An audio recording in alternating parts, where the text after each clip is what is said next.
बिस्मिल्लाहिर्रहमानिर्रहीम। अस्सलाम वालेकुम नाज़रीन, मैं हूं डॉक्टर नुमान अली और आपकी खिदमत में एक नए सेशन के साथ हाज़िर हूं। आज की हमारी वीडियो का टॉपिक है कि बकरियों को जो पेट के कीड़ों की दवाई है वो कब देनी है।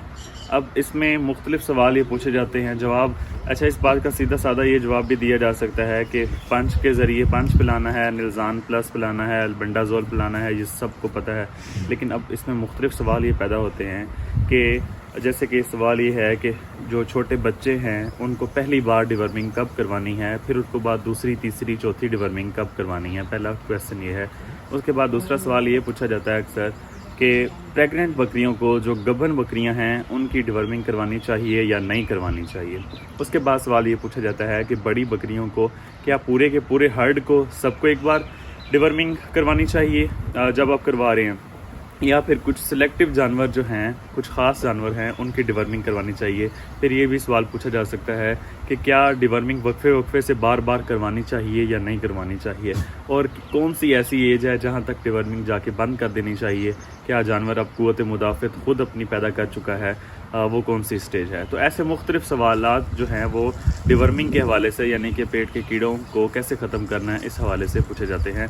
तो मैं एक एक करके सब के जवाब जो हैं इसी वीडियो में कवर कर दूँगा। अब एक छोटे बच्चे से स्टार्ट कर लेते हैं कि जो किड है वो पैदा हुआ है, उसको आप तकरीबन 20 से 30 दिन पे जाके, 4 हफ्ते पे जाके आप पहली डिवर्मिंग कर सकते हैं। अब डिवर्मिंग का मकसद क्या है इसका, जो बच्चे दूध पीते हैं उनमें कीड़े पेट के अंदर, यानी कि जैसे आम अल्फाज में जो फार्मर है, जो किसान है, वो इसे मल्लाह भी बोल रहा होता है, तो वो उनको ख़त्म करने के लिए अब जो दूध पीते जानवर हैं उनमें इनके पैदा होने के चांसेस ज़्यादा होते हैं, तो उनकी आपने डिवर्मिंग ज़रूर करनी है। तो आप 20 से 30 दिन पे जाके, यानी कि 3 से 4 हफ्ते की उम्र पे जाके बच्चे की पहली बार डिवर्मिंग आप कर सकते हैं। उसके बाद जो दूसरी डिवर्मिंग है वो अगले 4 हफ्ते के बाद, फिर अगले 4 हफ्ते के बाद, इस तरह आप 4-4 हफ्ते के वक्फे से जब तक जानवर की उम्र 12 महीने हो जाती है आप उनकी डिवर्मिंग करवाते रहें। अब इसका फ़ायदा क्या होगा? इसका फ़ायदा ये होगा कि जब पेट के कीड़े मर जाएंगे तो जो सारी खुराक है वो जानवर को लगेगी, बजाय इसके कि जानवर खुराक खाए और वो अपनी खून वगैरह अपनी ताकत बनाए और वो जो पेट के कीड़े हैं वो उनको उस खुराक को हासिल कर लें और इस तरह जो है वो खुराक जानवर को ना लगे। पहली बात तो हो गई ये। अब दूसरी बात ये है कि जो बड़े जानवर हैं, क्या सबको सारे के सारे हर्ड को डिवर्मिंग करवानी चाहिए? ये आपकी चॉइस है, आप करवा भी सकते हैं, लेकिन हमारा मानना ये है कि सारे जानवरों को डिवर्मिंग ना करवाएं। इससे ये होता है कि जो जानवर ठीक हैं, जिनके अंदर पेट के कीड़े मौजूद नहीं हैं, वो जानवर उस ड्रग के अगेंस्ट, उस दवाई के ख़िलाफ़ क़ुव्वत मुदाफ़त पैदा कर लेते हैं।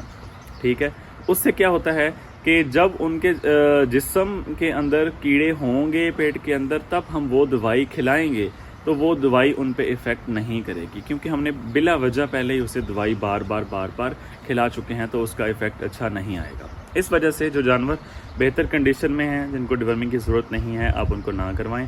अब कौन से ऐसे जानवर हैं, उनके अंदर कौन से साइंस, कौन सी अलामात पैदा होंगी जिनकी बेस पे हम ये नतीजा निकालेंगे कि अब इन जानवर की डिवर्मिंग करनी चाहिए। उसका तरीका ये है कि आपके हर एरिया में एक लैब मौजूद होती है, वेटनरी लैब। आप यूँ करें कि अपने जानवर का फ़िकल लें, जो मेंगने हैं उनको लें और लैब में लेके जाके उनका टेस्ट करवा लें कि क्या इनके अंदर जो एग काउंट है, जो हशरात का, कीड़ों का, पैरासाइट का एग काउंट है, वो उन मेंगनों के अंदर, उन फीसिस के अंदर कितना है। अगर तो वो एक हद तक है तो ठीक है, अगर एक हद से ज़्यादा है तब आप डिवर्मिंग की तरफ जाएंगे। और टेस्ट से आपको ये फ़ायदा हो जाएगा, आपको जो ड्रग, कौन सी दवाई उनके ख़िलाफ़ यूज़ करनी है, उसके बारे में भी आप अपने वेटनरी डॉक्टर से मशवरा ले सकते हैं कि सर ये वाले जो हैं कीड़े जो हैं आए हैं पेट के, अब इनके ख़िलाफ़ कौन सी दवाई यूज़ करनी चाहिए। ऐसे तो हम ब्रॉड स्पेक्ट्रम कोई भी ड्रग यूज़ करवा देते हैं, लेकिन तब आप ये स्पेसिफिक हो जाएंगे कि आपने इस सूरत हाल में कौन सी ड्रग यूज़ करनी है। उसके बाद दूसरे नंबर पे, अगर आपका जो जानवर है, बकरी बकरा जो भी है, वो चारा नहीं खा रहा, उसने अचानक चारा खाना कम कर दिया है, हाज़मा उसका ठीक नहीं होता, उसकी वज़न नहीं बढ़ रहा, ग्रोथ नहीं हो रही उसकी, तब उस सूरत में भी आप उसकी डिवर्मिंग ज़रूर करवाएं। उसके बाद अगर एक जानवर खा पी भी ठीक रहा है, फिर भी उसकी ग्रोथ नहीं हो रही, उसका वज़न नहीं बढ़ रहा, उसकी हाइट नहीं बढ़ रही, तब भी आपको उसकी डिवर्मिंग पे जाना चाहिए। उसके बाद اگر کوئی جانور آپ اس کی آنکھوں کو چیک کریں گے، آنکھوں کے نیچے اگر وہ کلر جو ہے اس کا وہ پنک کلر ہے، ریڈش پنک کلر ہے تو بالکل وہ ٹھیک ہے جانور. اگر وہ کلر بالکل لائٹ سا ہوتا جا رہا ہے، سکن کلر کا اس میں جو گلابی رنگ ہے وہ نہیں آ رہا، تب بھی آپ کو ڈیورمنگ کی طرف جانا چاہیے. اب ایک اور سوال اکثر پوچھا یہ جاتا ہے کہ جو پریگننٹ گوٹس ہیں، جو حاملہ ہیں، جو گبن بکریاں ہیں، کیا ان کو ڈیورمنگ کروانی چاہیے یا نہیں کروانی چاہیے؟ تو کچھ ایسے ڈیورمر ہیں جو پریگننسی سیف ہیں، آپ ان کو اچھا تو میں بات کر رہا تھا کہ پریگننٹ بکریوں میں ڈیورمر کا استعمال کرنا چاہیے یا نہیں کرنا چاہیے.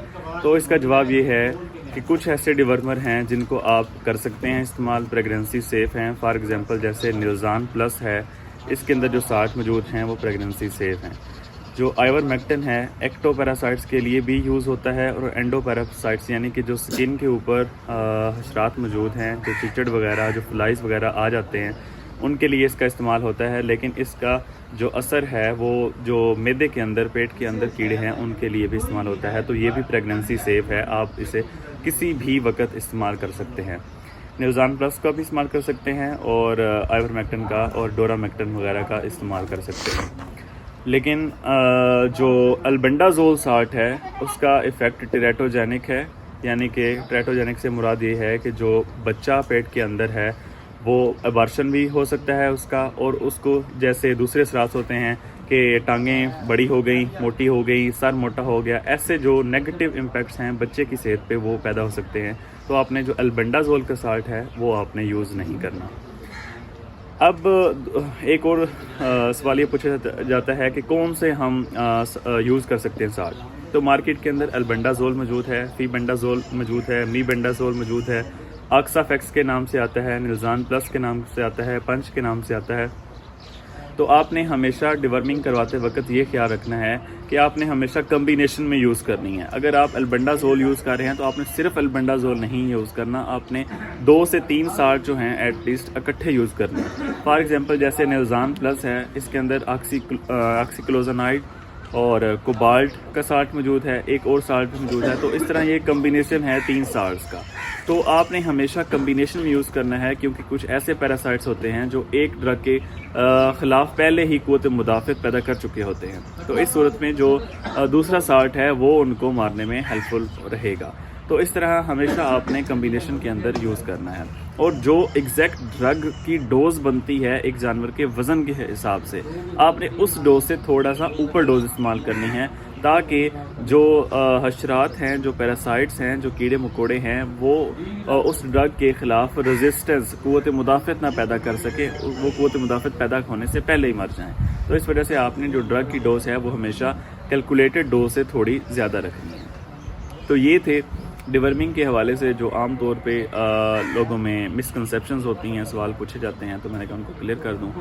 تو اگر آپ کا اس حوالے سے کوئی کویسچن ہو تو آپ کمنٹ سیکشن میں پوچھ سکتے ہیں. چینل کو سبسکرائب کر دیں، ویڈیو کو لائک کر دیں. بہت شکریہ.